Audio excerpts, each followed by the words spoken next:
Hi, everybody. Welcome back to another edition of VCTV. I'm your host, Kyle Ellicott, and we are here today to speak about impact investing and social responsibility. These are two areas of the venture community that we've seen a lot of focus on here in 2020 and expect to see this as a growing trend and something we all personally want to be investing in over the next decade. But what does this mean? Where are the areas of opportunity? What should you be paying attention to? What is happening in these areas? Well, we brought the best and the brightest from around the world to share with you their thoughts and insights and on the ground perspective around that, and also share with you some ideas and some things that they're seeing as well in the industry to get you ready as investors or founders looking to invest and build in these two areas.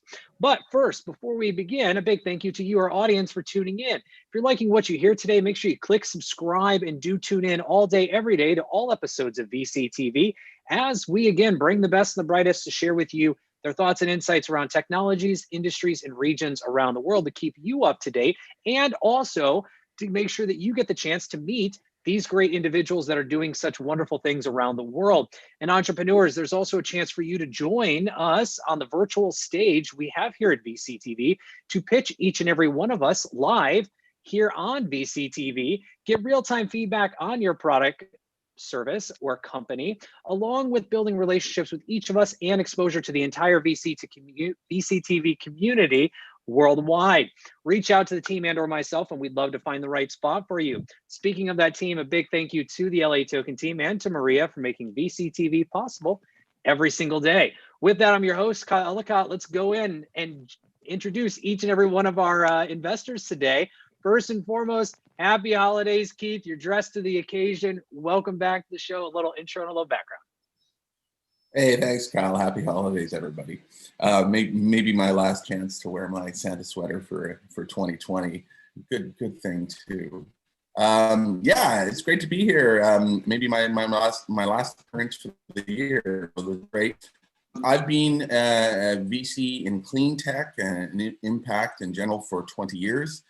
Originally on the corporate side with Mitsubishi Corporation, and then as president of BASF Venture Capital America, BASF being the world's largest chemical company.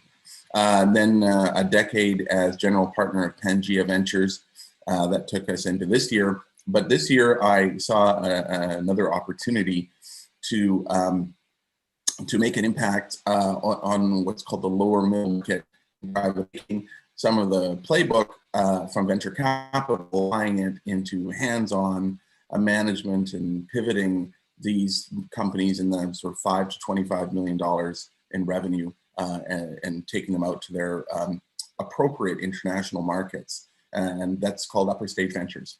I'm also chairman of the Foresight Cleantech Accelerator Center and making big impact there. And I'm also going to talk about my role on the board of directors of Kila. Wonderful. Well, welcome back, Keith. It's a pleasure. Excited to dive into some of those areas with you. And then Wendy, welcome back. It's such a pleasure. You have so much to talk about in this area with all the efforts that you have, but I'm not going to take your spotlight. Go ahead and introduce yourself and tell us a little bit more. Thank you so much for having me again. Yep, I am a limited partner in 3 funds that are focused on blockchain, but I bring the impact companies to the teams. I'm also, invested heavily in impact, whether it's in ag tech, energy. I basically fund seed companies in that space. I have a foundation in 144 countries called Women's Entrepreneurship Day Organization, which is officially proclaimed by the US Congress and Governor Cuomo and around the world on November 19th as an official day where we bring governments, business leaders, civil society together to collaborate to find solutions to uplift women in business, which is making a huge impact in the world, as we know that women founders are only receiving 2% of venture dollars for their companies. So we're trying to change that figure and increase it. And I would love to speak about some of the initiatives that I have right now with the United Nations Environmental Program and the investments they're making in the Caribbean and South Asia. Thank you. Wonderful, Wendy. No, thank you. I mean, some of these things that you've put together and that you continue to focus on and share with us here at VCTV are absolutely phenomenal. And hopefully our audience will get a chance to hear more about them. So thank you for all those efforts that you do every day. And last but not least, the grandmaster of artificial intelligence, ladies and gentlemen, the one who brings us gifts upon gifts upon gifts from the AI community, Gary Fowler. It must be Christmas, Kyle. It must be. Oh, it's after Christmas. It's coming to the new year. So there you go. There you we go. got to have Christmas in Russia. You know, it's Novum Godum. So it's great. Hey, listen, I really appreciate it. And my name's Gary Fowler, serial entrepreneur investor. I've done 16 companies. I've written now 107 articles on AI and entrepreneurship in the last year. I thought I would do 100. I didn't even think I'd do 100 at the beginning of the year, but anyhow, really excited about it. We believe that AI is a new electricity. And in terms of impact investing, Kyle, so we're supporting a fund, building a fund in Atlanta, $100 million fund to support the Black urban community. In addition, one of the things we do at GSD, of which I'm the CEO and co-founder of, is that we go out to places all around the world, all parts of Africa, and to be able to support the entrepreneurial environment there. One of the challenges today, especially with COVID, is how do I go global?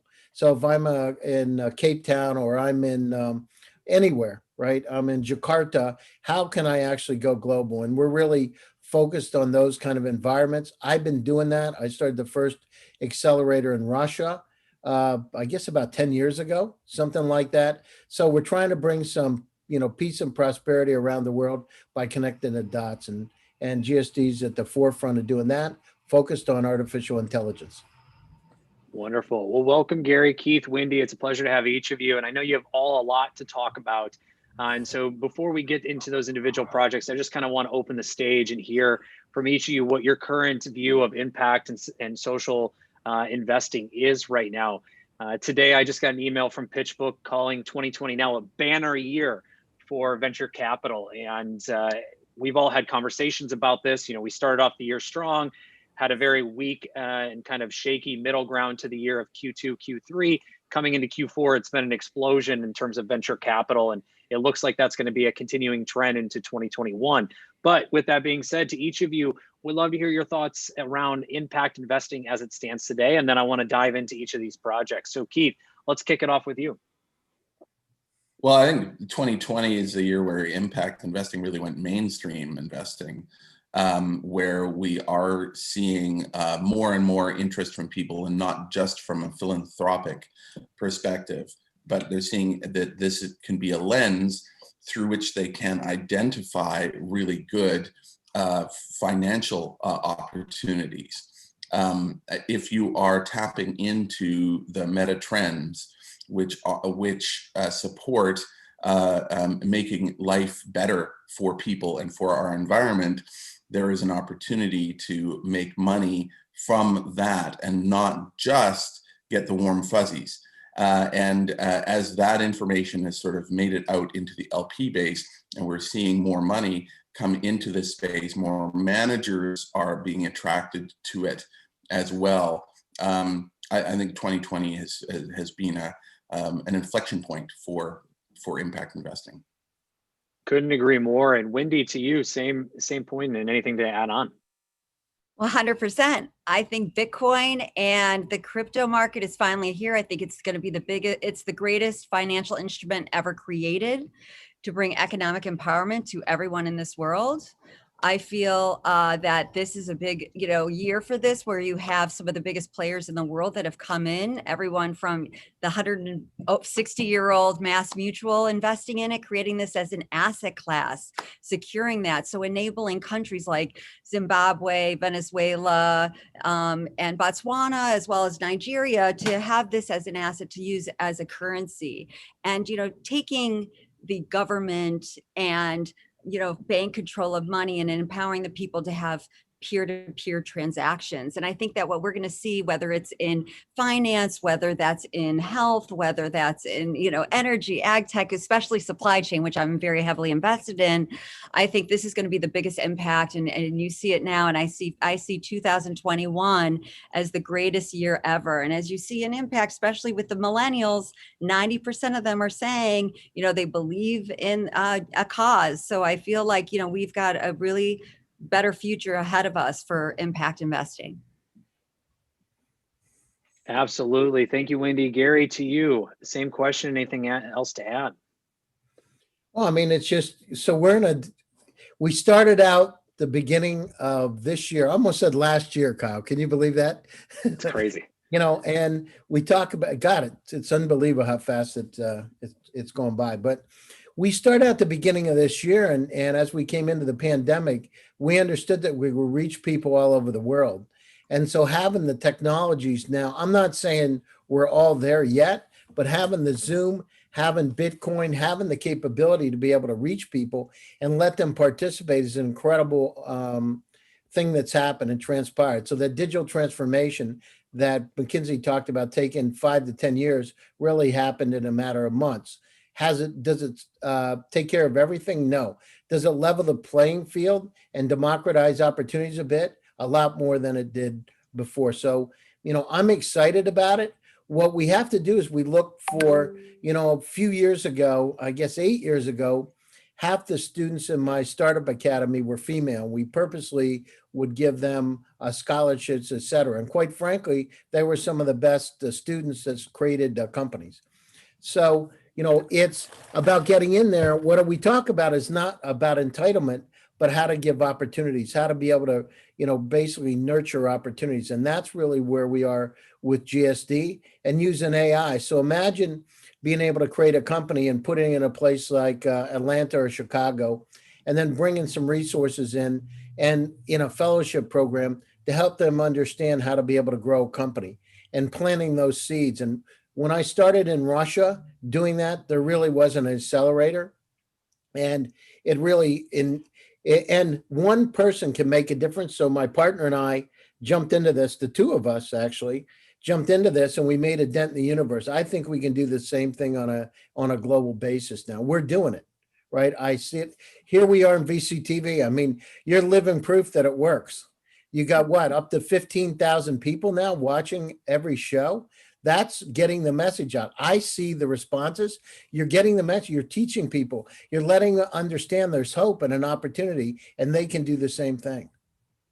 Absolutely. And thank you, Gary. And we're appreciative of everybody because we're all doing this. It's not just us here at VCTV, it's all of us. So thank you very much as well. And Wendy, I want to come to you next. You talked about the UN environmental program that you're a part of and supporting and working with in the Caribbean. Tell us a little bit more about this and kind of how this all plays into the role of impact investing and social responsibility. Well, so you think, you see the future now, it's about collaboration. It's not about competition anymore. It's about how do we work together, right? And so 2 initiatives that I'm very heavily involved with is in ag tech and helping farmers.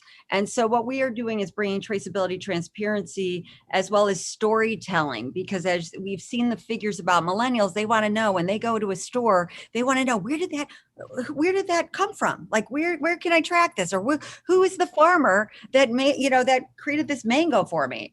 And so what we've done is we partnered with the United Nations Environmental Program. We partner, and we're doing a huge collaboration now with all the Caribbean countries and the governments. And what we are doing is creating ways for these farmers there to have profitable harvests, because these are a little bit complicated lands, right? And really bringing what we created in India with a pilot program that we're working with the government with 6 million farmers in the state of Andhra Pradesh, where they stopped using fertilizers and pesticides. And they had a high suicide rate that now went down because they went back to their old ancient Indian practices of manure, sugarcane, and urine to fertilize the land. So now this is actually organic. The whole communities are more positive, healthier, as well as the fact that they're earning more money per harvest. And now with our technology of a company that I'm heavily invested in, I'm also the chief impact officer on that. I bring all the governments and the United Nations and the biggest Fortune 100 companies to the project. So we're also partners with IBM and Walmart and Carrefour, and bringing this technology to enable these farmers to show the actual traceability from where this food is coming from. And so when you go into Walmart in the future, you're going to be able to scan that barcode and see the farmer that has 1 hectare of land that used to receive $1 is now going to be receiving more profit for her harvest or his harvest. And this is really 80% of the farmers, for instance, in the program in India are women. And so this is a partnership, and a huge partnership, and it's with a program called ZBNF and the United Nations Environmental Program, Sustainable India Finance. And then I brought our company Producers Market to this program to bring in that aspect to enable the traceability, transparency, and storytelling. So looking at the model in India, they are now bringing that to the Caribbean, and that will also go out to Indonesia next. So these are real solid projects showing the impact that we're having on these communities, because now these, farmers are earning more money.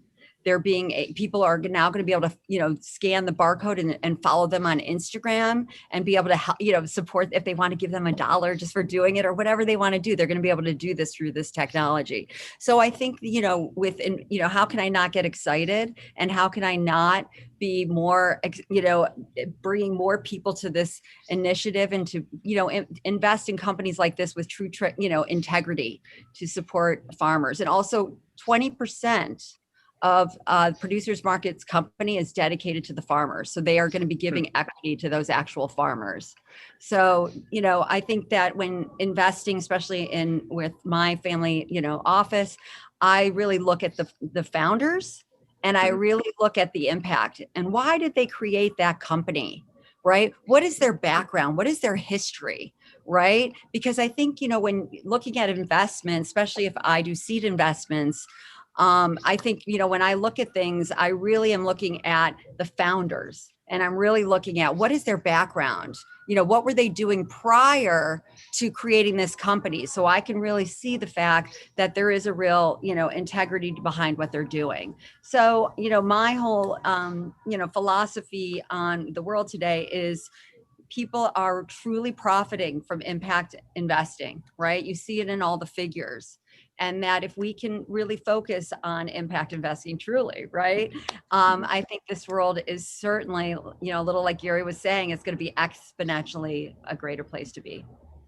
Absolutely. As an investor, how did you find this opportunity as well? Is this something that you were presented with? Is this something that you were searching out? Kind of how did this come about into your investment? Do you want the truth, or do you want Oh, well, okay. So I'll tell you. I'm all about, I believe life, we accept everything, and wherever we are is a positive, et cetera. And I've been heavily invested in the digital currency space and Bitcoin since 2016. So, during those years and stuff like that, I was always going to a lot of the events and things like that. And I was at a corporate event. I think it's 2017 at the beginning. It's kind of funny. And it was all these suits, and all these like people in suits. And I was like, oh my gosh, I don't know if I really feel like doing this again, because I've been at so many different events.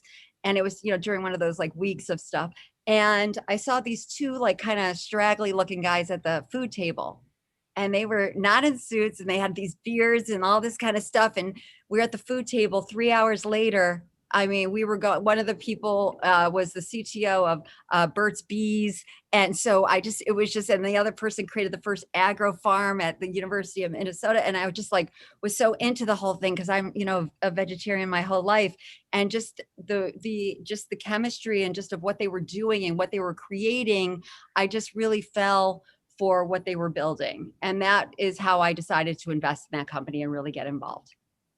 I love it. See, it's a great story. Now, those that are listening can understand as well. And I think people have to realize is that, it's all about your network. I didn't know this, when I was younger or something like that, but it's really about, and living what you believe in. And I believe in blockchain. I believe in digital currency, and I believe in impact. And so by being in those worlds, you're going to be introduced to a lot of people that have that same mission.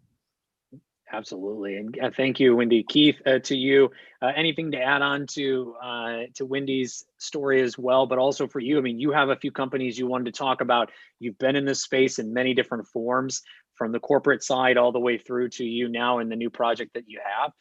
Tell us a little bit about what you're seeing and kind of these initiatives that you're working on. Sure.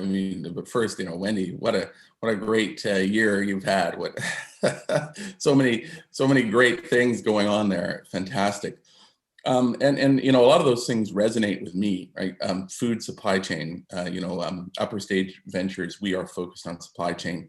One of my Pangea portfolio companies, Hazel Technologies out of Chicago, that extends shelf life by using safe for human consumption only those compounds to create slow release media that keeps produce fresh, keeps meats fresh, it can extend by 2 or even 4 times the shelf life of product and not have a residue that you need to wash off. Wonderful stuff, and so easy to implement. And that's the kind of thing I'm really excited about, stuff that is not force the supply chain to make any or any substantial modifications to the way that they operate, and don't force people to install new capex, but have something that are, in the case of Hazel, literally a drop-in solution. You just drop a little sachet into the same box you always pack the produce in, and it's protected. I love that stuff. But the other theme there is on, and I think that there is still a lot of work that can be done here to take impact up to its potential. And one of the companies that I've personally invested in, and I sit on the board of directors on, is called Keela, Keela. Keela it was founded by a guy who came out of the Obama administration, was working with charities, and saw the same complaints from charities over and over again. You know, all these CRM solutions, they're geared for big enterprise or maybe small enterprise, but they're not geared for charities. We can't raise our money through them. It's not auditable. It doesn't have the basic functions that we need. And so he hired a team of developers in Nepal, of all places, and produced version 1 of Keela. We're now on version 2. We're doing really well. There's been good growth through 2020, providing CRM solutions to charities and nonprofits with the specific needs of those industries, and the impact that those customers are having now through their increased ability to raise money through the more transparent delivery of value to their donors. Their donors are getting what they want out of these relationships. This is wonderful. I'm very excited to see that, and I'm challenging the company now. Can you actually quantify the total impact that you are supporting? The software itself, right? That itself, it's hard to say what impact it has, but it can support enormous impact that is out there. And I'm all about quantification of impact, whether it be creation of jobs, whether it be more social impact, or of course, the big thing I've spent my life on is decarbonization or creation of food. Wow. And again, similar question to Wendy. I mean, how did you get into this? So on the decarbonization of food, I mean, what made you want to get in? How did you kind of fall into that as an investor? I mean, as a founder, it's one story. As an investor, it's slightly different. And so how did you get into that from your side? Well, I really did fall into it. I spent the 90s as an entrepreneur in software and media. And when I was hired by Mitsubishi Corporation, that was the intent. But after the dot-com collapse, they said, oh, yeah, those areas aren't performing very well. Where are you? You're in Vancouver. Oh, yeah, there's all that fuel cell and battery research going on there. Why don't you do that? And so I suddenly had to learn about clean tech. And then that got furthered when I moved into my position as president of BASF Venture Capital America and set up their Silicon Valley office. I suddenly found myself on the board of directors of a nutrition company and an ag bio company, and I had to learn so much. But I got very excited about the urgent market need in those spaces. and the ability of the technology provider to capture value. One of the things that clean tech has really suffered from historically is that its business models typically are equipment sales or supply of commodities, like in biofuels, for example. And in both of those cases, you're trapped at the beginning of the value chain. You cannot capture further value. Whereas in ag, for example, the technology providers under the big players there, the BASF and Monsanto, et cetera, we've seen well established that the technology provider can take a quarter of the value that is generated, and the growers are happy to pay it, or they may grow, but they will still continue. And I saw here, wow, there's an opportunity to actually capture the value and not just sell things as a commodity. And that the business model lens is a big way that I view my my investment decisions now. No more commodity supply. It has to be something that is a partnership with the customers. Well, thank you. And Gary, thank you, Keith. Gary, to you, I mean, speaking of partnership, you've partnered with someone and a few people actually to put together this huge venture fund focused on impact investing and the underserved as well. Can you tell us a little bit more about that and how you got into this area and what you're looking to do with this new fund? Yeah, so I mean, the whole idea was about 13 years ago. I met a black actor, good friend of mine. He's a rapper on a plane. He had a big diamond watch. I'll never forget it. And I said, it was so bright I couldn't see it. It was on the plane. I said, man, that is like having the sun next to me. And he started laughing and we became good friends. So I've been working on this for a long time, 12, 13 years. And, you know, my idea was, why aren't there more Black executives of technology companies? And, you know, we came back to the point that it's not really something in the urban community. It's not, you know, it's not basketball, it's not football, it's not really focused on. So why not focus on it? So what we did is we ended up going to the some of his friends who got one of the board members of the NAACP, Lamel McMorris, and also the former mayor of Atlanta engaged in this. The whole idea is to make an impact. And how do you do it? So part of it is, you know, we do in a fellowship. Oh, so sorry about that. We just have Yeah, a I hear little extra somebody voice. talking. Yeah, I we've thought it got was another you for a panelist. second. No, it's okay. We got another panelist. Maria jumped on just to say hi to everybody and happy holidays. And sorry about that, Gary. But Hey, no, I was trying to understand the rush. I thought, Kyle, I'm looking at this. I felt No, like an old movie. No Those worries. movies there for a second. Anyhow, so what we did is we went after and we said, how can we make a dent in the universe on that side of it? So that was my own passion and idea, and it's working. The other side of it is I've been involved in this whole impact thing for some time. I looked at it originally working with chemical batteries, lanthanum fluoride, many years ago. We did a project with the ISTC, you know, former scientists, weapons scientists, taking their technologies and turning them, commercialize them to doing good, working for the US, Russia, European, part of the EU, South Korea, Japan, and Canada. And so that's how I started to understand that you can have the nastiest stuff, but you can turn it into really good ideas and to be able to benefit humanity. And I think, you know, now we've seen through this pandemic with all the challenges, you know, as we've said before, the Himalayas for the first time in 30 years, because there's not as much traffic in India, that we can have a bit of an impact. And so from my standpoint, I curate, if I see companies that have, let's say they're into sustainability. I just found one down in South America, and that company uses organic material to be able to absorb oil and then to be able to squeeze it out. So if there's an oil spill, I love that kind of stuff. And so at the top of my list is that.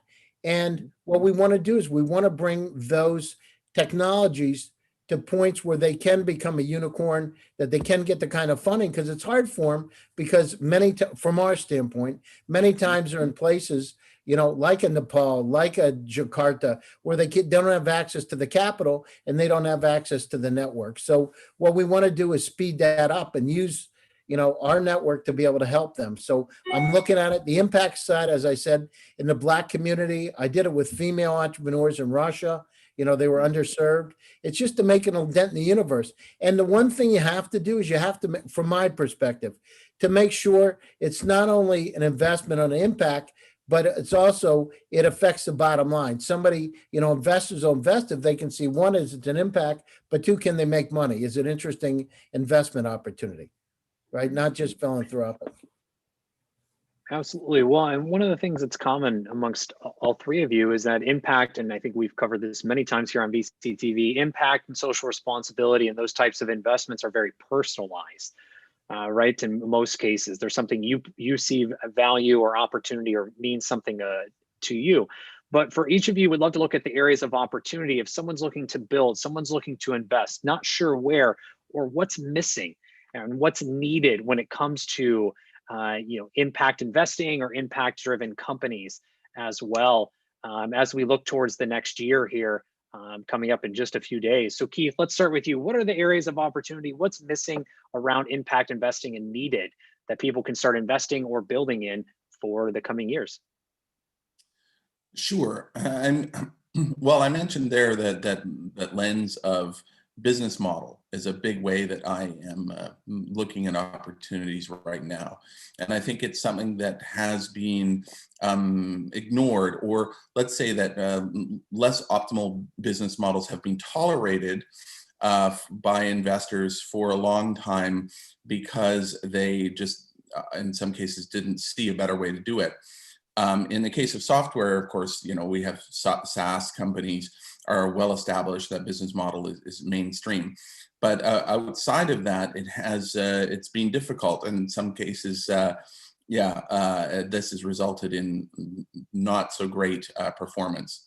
So we've seen, like, when I did a comparison of clean tech and impact companies that use a service business model versus just one-time sales or commodity supply business models, the IRR difference is a factor of 5 times, right? You're seeing like 2% IRR versus 10% IRR. Still not great, but that's pooled across thousands of investments over 20 years. So there's still a lot of winners in there, but a huge difference in the median IRR pooled performance. It gets even worse when you get into like equipment installation and things like that, where we saw over 20 years a negative 10% IRR for those types of opportunities. Focusing on the business model and the ability to capture value, I think this is somewhere where there's still a lot of potential there. Surprisingly, as I researched this, there are very few people that have focused on this as a lens for ways to make money in impact and clean tech investing. I was surprised to not find any funds that were built around this as an investment thesis. So I have adopted it into a new investment thesis that I've developed for a fund that we are launching that is affiliated with the Foresight Clean Tech Accelerator. Thank you, Keith. Wendy, to you, same question. Areas of opportunity, where are those picks and shovels, if you will, that are missing around impact and social responsibility investing? Well, my background in the animal world, I would say, there's no better investment than in the pet world. I mean, over 90 million dogs in the United States, right? So when you think of that market, there's, as we know during this time, and especially during this pandemic, that, there's no greater gift than puppy love. And to have, a pet has been, all the statistics show it's the greatest for mental health, for physical health. It gets you out there to walk your dog, et cetera, et cetera. So I believe people right now, more than ever, are going to be spending more money on their pets. I believe people more than ever are going to be adopting. I believe more than ever, this market is going to grow, grow, grow. So I think this is a great area of investment. I also believe in that market of, looking for vegan options for, for pets as well. One of the companies that I'm currently getting into is a vegan pet food company. Also looking at everything about that. I mean, I think that when we look at the world today, people want, simple things, right? And there's no better, simple, amazing relationship that gives you unconditional love, loyalty, and a bond, which we would hope we'd have with humans, which is somewhat impossible. But that we have with our dog. So I think investing in the pet market is a very, very good option because it's going to make a huge impact on everything, on people's minds, health, and spirits. I also believe in just the options of more Beyond Meats in this world and Oatly's in this world. I think that is a huge market as well. As a lifelong vegetarian, I am seeing when you look at, I think it's 0.1% of the world is now vegan. And that is just going to increase exponentially as well. So I think, looking at those two are very important. And I believe in blockchain. I believe in Bitcoin and helping the 2.5 billion unbanked. So any opportunities in that space with blockchain also will be a focus of ours as well. Absolutely. Thank you, Wendy. And Gary, to you, same question.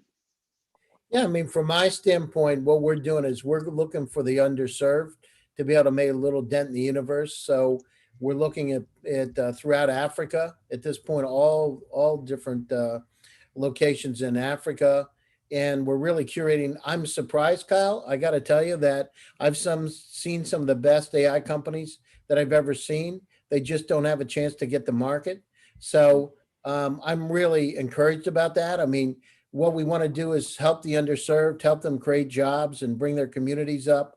And that's a direct impact that we can have and kind of guide them a bit. I like that. As I told you about the Black community, that's one of our initiatives, and female entrepreneurs, to encourage more female entrepreneurs to come forward and be able to help them get their technologies out. And again, it's, we're building a fund. The fund is really an impact fund across the board. Sustainability, when I come across interesting technologies, I found one down in South America, a company called BioSolvent, incredible technologies that basically, as I said, absorb oil using organic materials.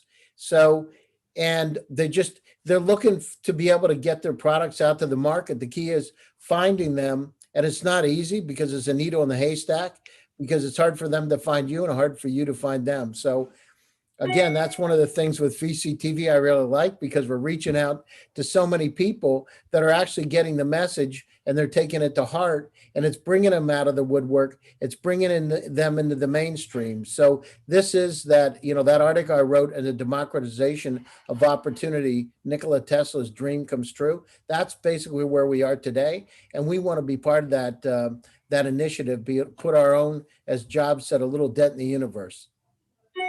Absolutely. And thank you, Gary, Wendy, Keith, to each of you. I want to come to you for around closing thoughts and anything you want to put out there into the world around impact and sustainability, and again, social responsibility as well. I think this is a very important topic for us to know more about as individuals, both investors and founders.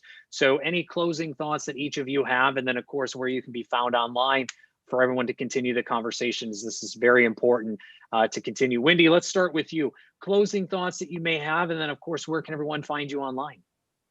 I just would, think that we have to all support. There's, over 190 million people right now unemployed in the world, 72 million in the United States due to this pandemic. I think we need to create opportunities. I think we need to really figure out how to encompass everybody from a ground up approach to support these people. I believe in impact investing, and I also believe in profitability, because if they're not going to be profitable, you can't, the whole thing. Mm-hmm. And so I just feel like if we can just really bring awareness and have, more women founders as well, and create a better world for everybody by investing in this space, I think we definitely, as you'll see in the next year, we have true hope. So, and everybody can reach me at wendydiamond.com. That has all my social media, and it has my investments and my funds that I'm a limited partner in as well. And then womenseday.org. If you're a woman entrepreneur, you want to support a woman entrepreneur, we're in 144 countries ready to support women entrepreneurs. And we work with governments, business leaders, civil society. We collaborate them all, and we would love to work with everybody in that space. Thank you. Wonderful. Thank you as well, Wendy. Keith, I saw you on mute. You already knew I was coming to you. So it's up to you. Closing thoughts, and then where can everyone find you online? Sure, absolutely. So I'll just close out with something that I've probably said a half a dozen times in interviews here over 2020, and that is that things only have impact when they are real. That potential impact is not yet impact. It's what we have to chase. It's what we have to nurture. But I would stress that companies need to quantify. They need to measure and prove the impact that they are having or supporting. And some of these things can be very difficult to track. So I would emphasize that the companies should focus on what is actually manageable within the budget of a startup company for them to track. In the case of CO2, that's pretty easy.